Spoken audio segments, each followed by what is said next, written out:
Kisah horor dikejar pocong di malam Jumat Kliwon dialami oleh Hasbi saat dia sedang bertugas di suatu desa terpencil di Yogyakarta. Sosok astral berwujud pocong itu terus mengikuti motornya dari arah belakang.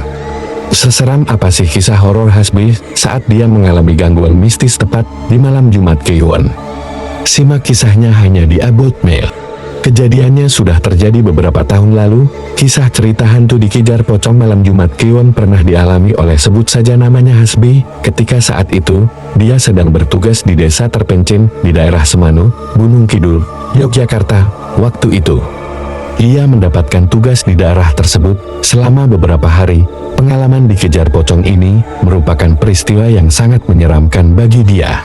Terlebih lagi kejadian itu ia alami sendiri. Hasbi seorang lulusan sarjana teknik yang bekerja menjadi seorang asisten peneliti di salah satu lembaga penelitian di Yogyakarta.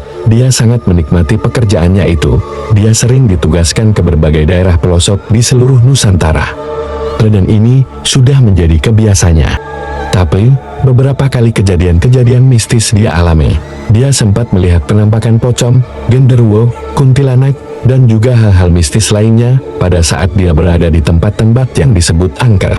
Suatu kejadian di tahun 2014, saat itu dia mendapatkan proyek untuk melakukan penelitian di Gunung Kidul.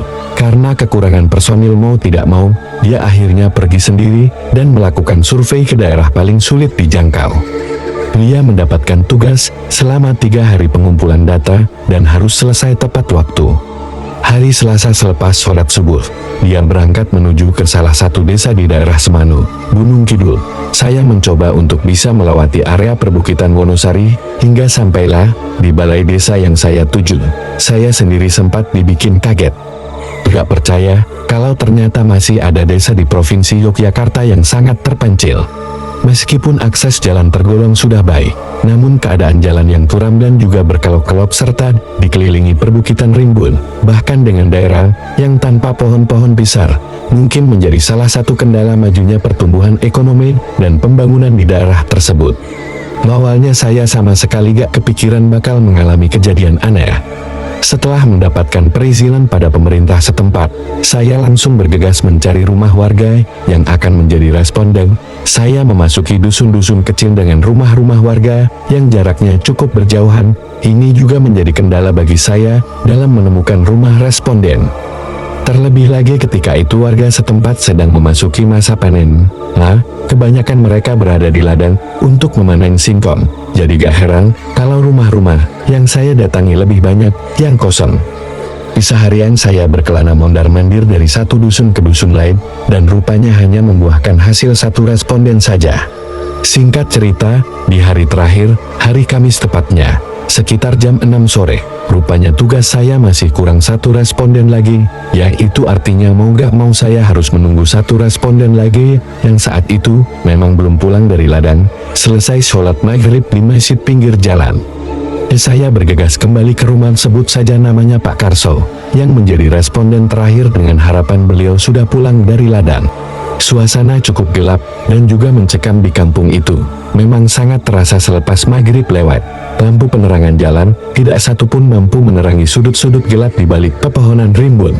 Ketika saya melintasi sebuah pohon randu alas yang menjulang cukup tinggi dan tanpa daun, sebenarnya saat itu perasaan saya sudah mulai gak kenaksir. Mendadak bulu kuduk saya merinding dan saya merasa seperti ada yang memperhatikan, ditambah lagi seperti ada yang menarik motor butut saya. Wah, yang pasti saat itu perasaan saya kacau balau deg-degan banget. Waktu itu yang ada di pikiran saya cuma satu, buru-buru bisa sampai ke rumah Pak Karso, sambil mencoba untuk tetap melaju dan memilih jalan yang gak berlubang. Tiba-tiba saya dikejutkan dengan munculnya seekor anak ayam berwarna putih. Hampir saja saya menabraknya. Tetapi buru-buru saya berhasil menginjak rem. Tiba-tiba perasaan saya gak enak, jantung saya berdegup kencang. Anak ayam berwarna putih itu tiba-tiba mengeluarkan asap putih. Tiba-tiba asap itu membesar dan akhirnya membentuk sosok pocong berkain kafan yang kucal. Kalian bisa bayangkan, dalam jarak sekitar 1 meter dari depan motor saya, muncul sosok pocong dengan posisi membelakangi saya. Saking takutnya, saya langsung tancap gas meninggalkan tempat itu. Sekitar 12 menit kemudian, akhirnya sampailah saya di rumah Pak Karso.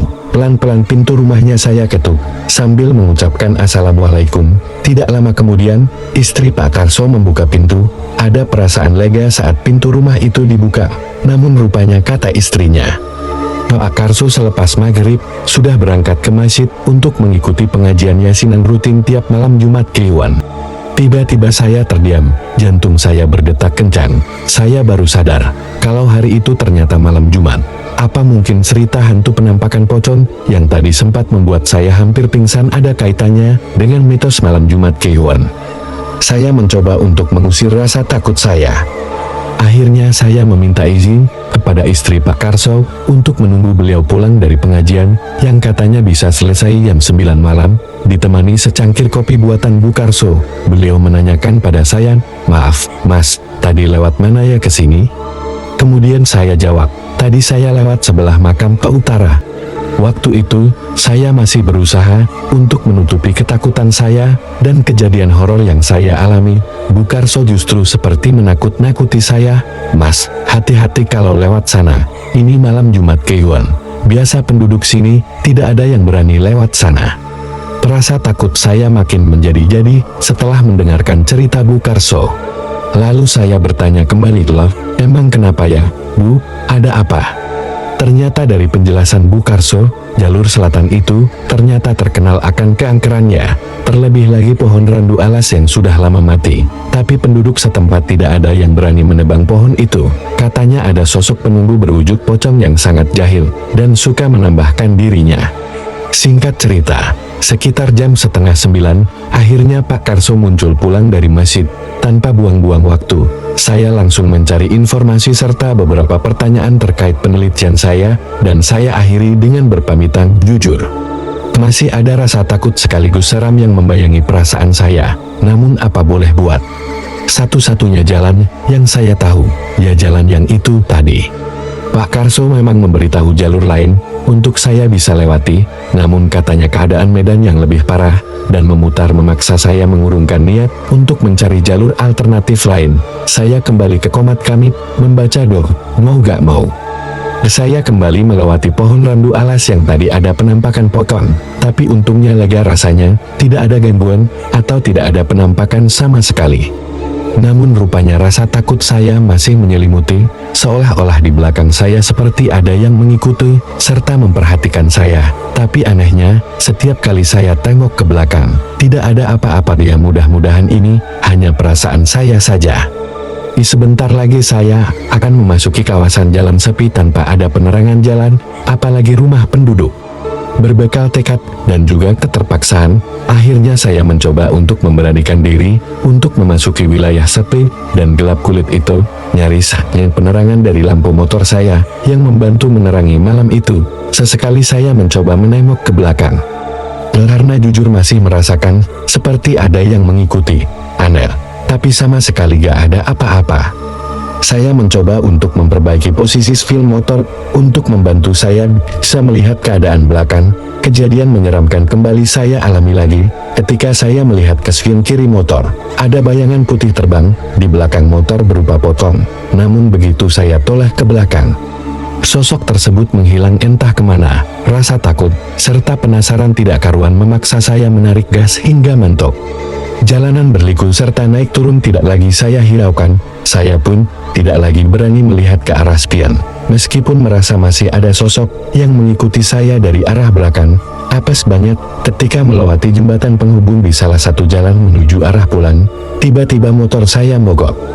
Entah apa penyebabnya, ya bisa jadi ada kaitannya dengan hal mistis yang saya alami. Perlahan-lahan saya melirik ke arah ujung jembatan yang membuat hati saya masih penasaran. Rupanya pocong itu masih mengikuti saya. Terlihat sosok astral itu berada di dalam semak-semak dan terus memperhatikan saya dari kejauhan. Tapi lebih aneh lagi, motor saya tetap mogok tidak mau nyala. Saya mencoba untuk menghubungi teman saya mendapatkan tugas di desa sebelah. Barangkali saja saat itu, dia bisa membantu saya. Namun rupanya teman saya telepon, kalau dia sudah pulang duluan ke Jogja, karena pekerjaan sudah selesai, setelah menceritakan keadaan motor saya yang mogok. Serta ada sosok pocong yang terus mengejar saya dari belakang.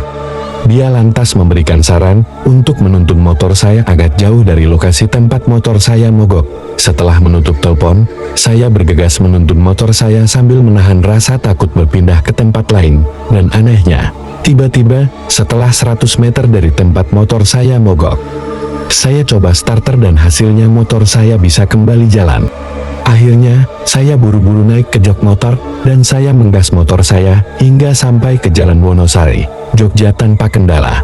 Perasaan merinding seluruh badan saya, serta rasa dingin perlahan-lahan menghilang. Perasaan rasa takut, karena merasa ada yang mengikuti, juga sudah tidak ada lagi. Saya coba untuk memberanikan diri melihat ke kaca spion, dan hasilnya memang sudah tidak ada lagi pocong yang mengikuti saya, hingga akhirnya saya berhasil sampai ke kosan saya sekitar pukul 1 dini hari.